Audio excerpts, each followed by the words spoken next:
새벽 4시 반, 알람이 울리면 몸을 일으켜 거동이 불편한 남편 밥상을 간단히 차려두고 집을 나선다. 아직 어둠이 가시지 않은 거리를 가로질러 반월공단행 첫 버스에 오른다. 안산역 근처 정류장엔 이 이른 시각에도 사람들이 적지 않다. 놀라운 건 그들 대부분이 60, 70을 훌쩍 넘긴 어르신들이라는 점이다. 직접 물어보진 않았지만 청소, 식당, 경비 같은 일터로 향하는 분들일 것이다. 그 중에는 젊은 시절부터 남편 도움 한 번 제대로 받지 못하고 평생을 혼자 버텨온 70 넘은 할머니도 계셨다. 그 이야기를 들으며 아직 60이 안 된 나는 그분들 눈엔 오히려 젊은 축에 든다는 걸 새삼 실감했다. 사실 청소 일을 처음 시작할 때만 해도 마음 한구석이 편치 않았다. 생활이 막막한 사람이나 하는 일이라고 막연히 여겨왔던 터라 자존심이 상하기도 하고 내가 과연 버텨낼 수 있을지 걱정도 됐다. 첫날 반장님이 이곳저곳 안내하며 한 달만 지나면 손에 익는다고 했는데 새벽 6시 출근에 오후 3시 퇴근, 쉬는 시간과 점심시간도 있어서 생각보다 견딜만 했다. 5명이 각자 구역을 맡아 움직이다 보니 누가 괴롭히는 일도 없었다. 식품 회사답게 바닥이 반짝반짝 윤이 날 만큼 청결한 곳이라 처음엔 어떻게 맞춰야 하나 막막했지만 하루 이틀 지나면서 차츰 몸이 기억하기 시작했다. 어느새 그게 거의 1년이 되어간다. 이 일을 시작하기 전 화장실 청소만큼은 절대 못할 것 같다고 생각했다. 그런데 그 생각이 얼마나 허세였는지를 깨닫게 해준 순간이 있다.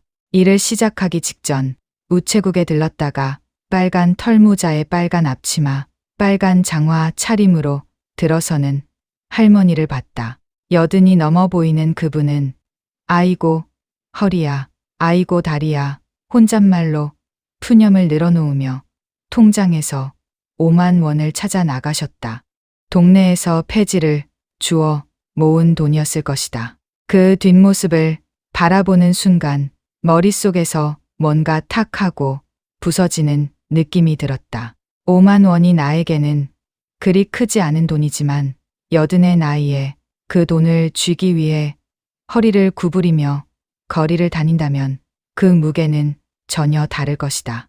60도 안 된 내가 뭘 할 수 있겠냐며 세월을 흘려보내고 있을 때가 아니었다. 그날 이후 더 이상 망설이지 않았다. 지금 받는 월급은 최저임금이다. 하지만 지금 이 시간을 충실히 쌓아가면 80이 됐을 때 내 삶은 최고가 되어 있을 거라는 생각이 일하는 내내 힘이 된다. 일터에서 뜻밖의 즐거움도 생겼다. 지난 여름 땀을 뻘뻘 흘리며 청소하고 있으면 지나가던 직원분들이 슬쩍 우유 하나, 주스 하나를 건네주곤 했다. 사 먹는 것과는 다른 감동이었다.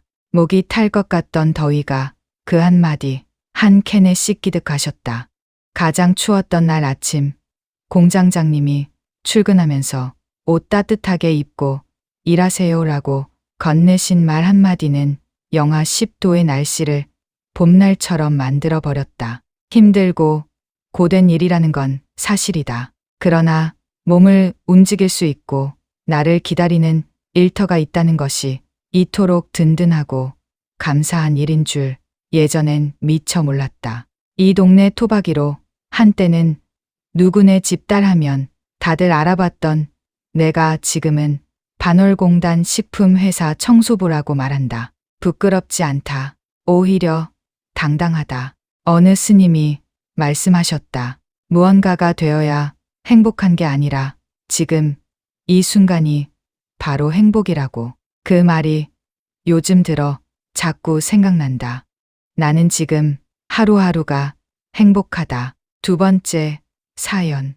나는 사회복지사입니다. 특수학교에서 음악을 가르치던 시절이 떠오를 때가 있다. 덩치가 크고 힘이 센 재호는 꽹과리채를 빼앗겼다고 느끼는 순간 매 머리카락을 한 움큼 움켜쥐곤 했다. 소리에 극도로 예민했던 아이라 종소리만 들려도 운동장으로 내달렸고 조금만 방심하면 차가 오가는 길로 뛰어들기도 했다. 화가 치밀면 자기 팔을 이빨로 물어뜯거나 벽에 머리를 부딪혔고 여선생님 4명이 팔 하나, 다리 하나씩 나눠 잡아도 버거울 만큼 힘이 셌다. 그런 재호에게 머리채를 잡히는 날이면 속으로 울컥했다.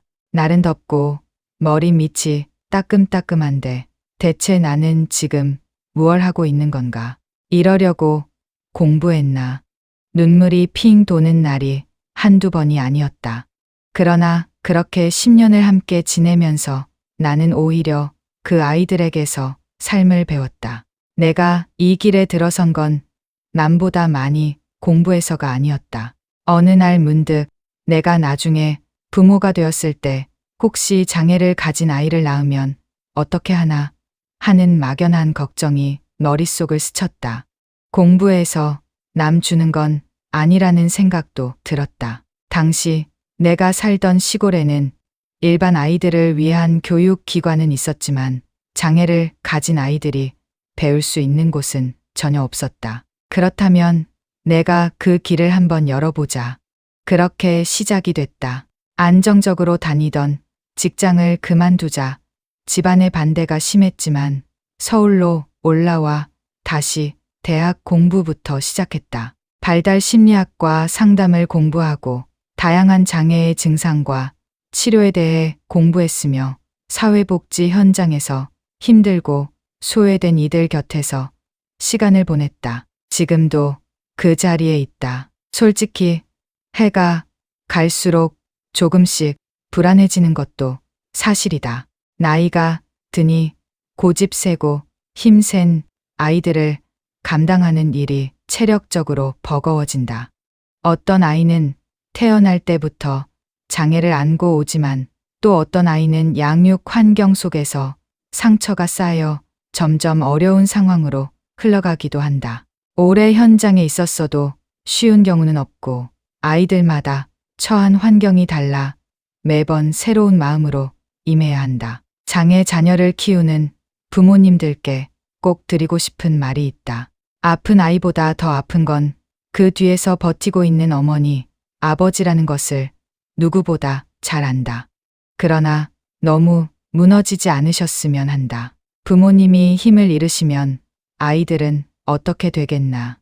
이 땅에는 아이들을 위해 끊임없이 공부하고 현장에서 땀 흘리는 선생님들이 있고 작은 손을 잡고 함께 걸어주는 수많은 자원봉사자들이 있다. 그리고 장애가 있든 없든 들여다보면 누구나 크고 작은 상처를 안고 살아간다. 그게 세상이다. 지금 이 순간에도 저쪽에서 작은 목소리가 들린다. 선생님, 화장실에 가고 싶다는 신호다. 다리를 쓸 수 없는 그 친구의 손을 잡고 함께 이동한다. 비좁은 공간에서 뒤처리를 돕고 나오면서 가끔은 솔직히 이런 생각도 든다. 꼭 왜 내 시간에만 와서 이러나. 그러나 금세 마음을 고쳐먹는다. 내가 있으니까 지금의 내가 있는 거다. 고맙다. 그렇게 오늘도 하루를 이어간다. 3번째 사연. 나도 이제 할머니다. 새벽에 눈이 떠져 거실로 나왔더니 어디선가 은은한 향기가 번져왔다. 코를 따라 구석구석 살피다 보니 한쪽 귀퉁이에 놓아둔 꽃나무였다.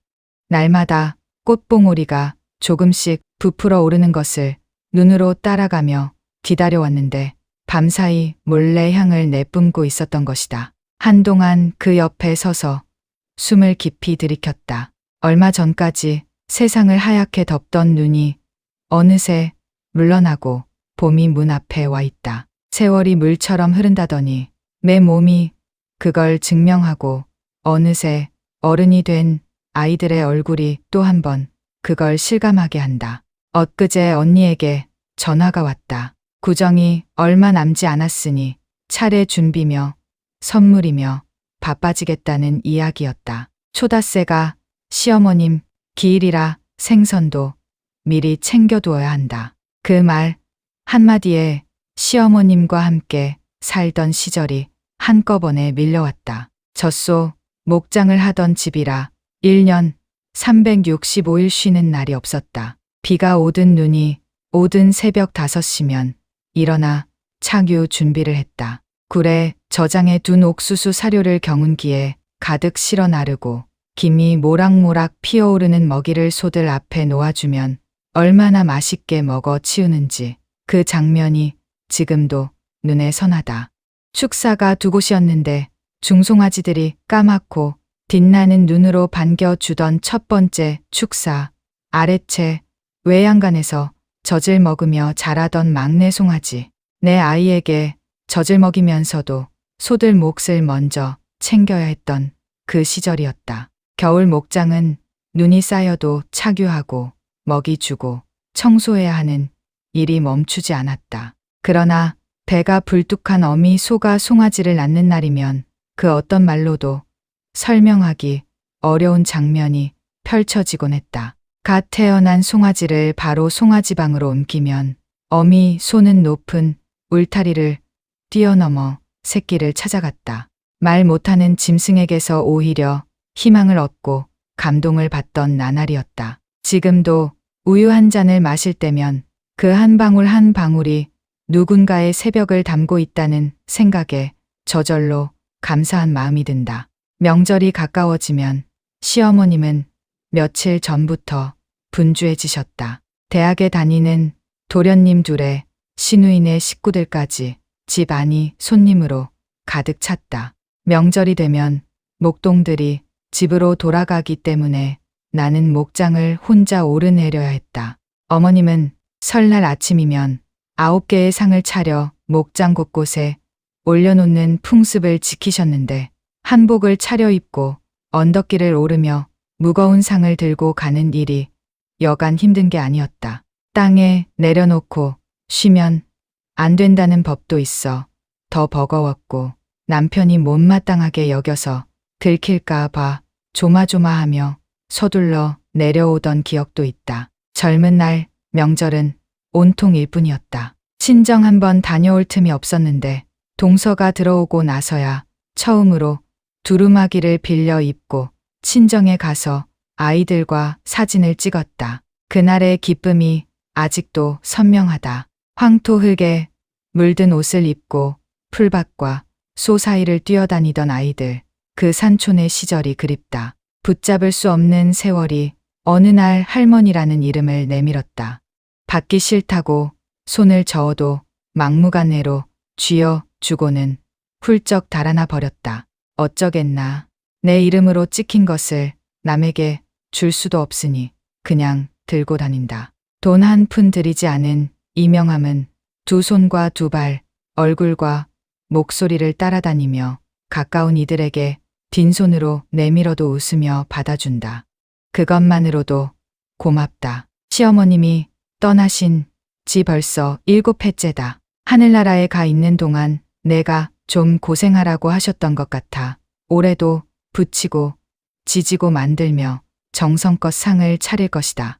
92의 시아버님 앞에서 어머님이 물려주신 이름을 달고 꼼짝없이 부엌을 지킨다. 그래도 며느리들의 웃음과 손자들의 재롱이 상 위에 얹히니 이승에서 맞는 명절이 감사하지 않을 수 없다. 차 소리가 들리면 어머니, 할머니 부르는 소리가 따라온다. 부스스한 차림으로 문을 열어야 하는 나는 이제 어엿한 시어머니다. 이제는 우리가 시키는 대로 다 할 테니 편히 계시라는 며느리들 말에 세월이 참 무섭다는 생각이 든다. 그래도 마음 넉넉한 시누이들이 있으니 이번 명절에도 함께 둘러앉아 어머님 이야기를 꺼내며 한바탕 웃어볼 수 있을 것 같다. 4번째 사연. 그리운 우리 할머니. 공무원이셨던 아버지는 술을 끊지 못하셨다. 1년 365일을 술과 함께 사셨고 결국 간경화로 세상을 떠나셨다. 아버지가 돌아가시자 집안은 한순간에 무너졌다. 어린 동생 5과 할머니를 모시고 살던 어머니는 그 빈자리를 감당하지 못하셨는지 어느 날 집을 나가셨다. 나는 그때 고등학교 3학년 한창 사춘기였다. 할머니 앞에서 대학은 안 가겠다고 버텼다. 어머니도 우리를 두고 떠난 마당에 대학이 무슨 의미가 있냐며 사회에 나가서 돈을 벌겠다고 했다. 할머니는 내 어머니가 곧 돌아올 거라며 평소 장손이 대학 가는 걸 얼마나 바랐는지 아느냐고 달래셨다. 그래도 나는 고집을 꺾지 않고 집을 나와 한동안 방황했다.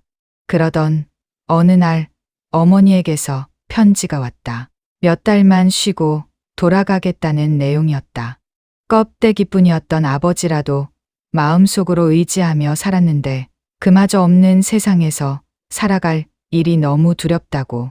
하지만 정리가 되면 반드시 돌아갈 테니 대학만큼은 꼭 가야 한다고 적혀 있었다. 나는 그 약속을 붙잡고 서울에 있는 대학에 입학했다. 그러나 몇 달이 지나도 어머니는 돌아오지 않으셨다. 할머니는 어린 동생들을 데리고 농사실을 하시면서 쌈짓돈을 모아 등록금을 보내주셨다. 그 돈이 얼마나 버거운 것인지 알았기에 나는 거짓말을 했다. 아르바이트로 등록금도 내고 생활비도 벌 테니 더 이상 보내지 말라고. 결국 1학년을 겨우 마치고 휴학계를 냈다. 가구 공장, 중국집 배달, 지하 하수도, 청소까지 닥치는 대로 일했지만 너무 지쳐서 결국 밤에 유흥업소, 주방 일을 시작했다. 잠을 줄이면 할머니와 동생들 학비를 보낼 수 있었고 돈이 모이는 대로 시골로 붙였다. 그렇게 3년이 흘렀다. 할머니께서 손자 졸업식이라 여기시는 날이 며칠 앞으로 다가왔다. 나는 서울이 너무 복잡해서 학교를 찾기 어려울 것이라며 오지 말라고 당부했다. 그런데 졸업식 당일 할머니는 전라남도 완도 금일도에서 배를 1시간 타고 버스로 5시간을 달려 서울에 오셨다.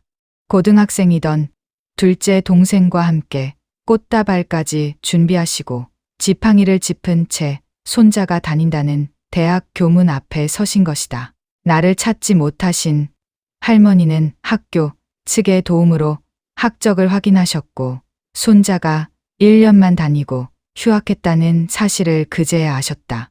망연자실한 채 내 자취방으로 찾아오셨을 때 나는 마침 업소로 나가려던 참이었다. 노란 머리에 오토바이를 타고 나서다 문 밖에 서 계신 할머니와 동생을 보고 그만 황급히 달아나고 말았다.